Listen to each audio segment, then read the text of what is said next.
Hi hi అండి, అందరికీ నమస్తే అండి. నేనైతే మా అమ్మ వాళ్ళ ఇంటికాడ కట్టెల పొయ్యి మీద బగారా అన్నం వండుతున్నానండి. పొయ్యిలో కట్టెలు పెట్టి పొయ్యి ముట్టించాను. ఇప్పుడు డేక్ష పెడుతున్నా.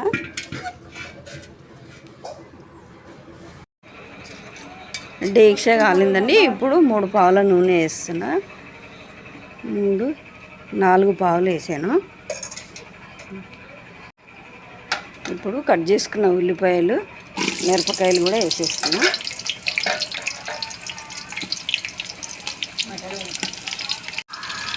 ఇప్పుడు అల్లం వెల్లుల్లిపాయ పేస్ట్ వేస్తున్నా.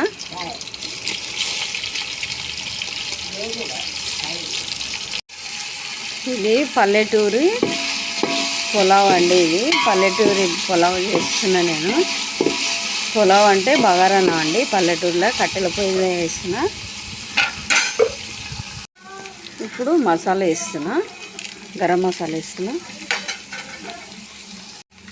ఇప్పుడు కొత్తిమీర, పుదీనా, కరివేపాకు వేస్తున్నా. ఇదంతా బ్రౌన్ కలర్ వచ్చింది. ఇప్పుడు ఇది వేసేస్తున్నా.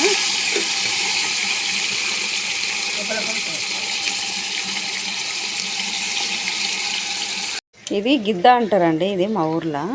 ఈ గిద్దతోటి నేను 3 గిద్దల బియ్యం వేస్తున్నా. ఇప్పుడు తాలింపు అంతా రెడీ అయింది. నేను ఇప్పుడు నీళ్ళు వేస్తున్నా.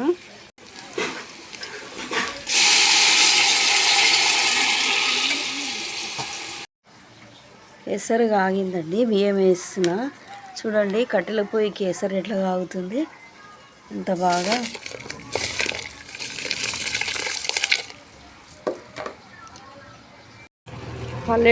ఇది పల్లెటూరి బగారా అన్నం అండి.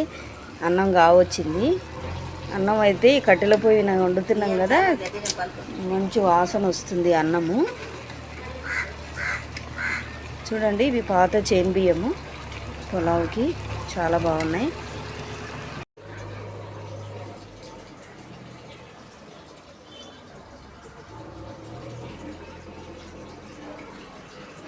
బగారా అన్నం రెడీ అండి. బగారా అన్నం అయితే బాగుంది, వచ్చింది. చూడండి మరి పల్లెటూళ్ళలో మీరు కూడా వెళ్తే నచ్చితే మరి మీరు కూడా ఇలానే చేసుకోండి, చాలా బాగుంటుంది.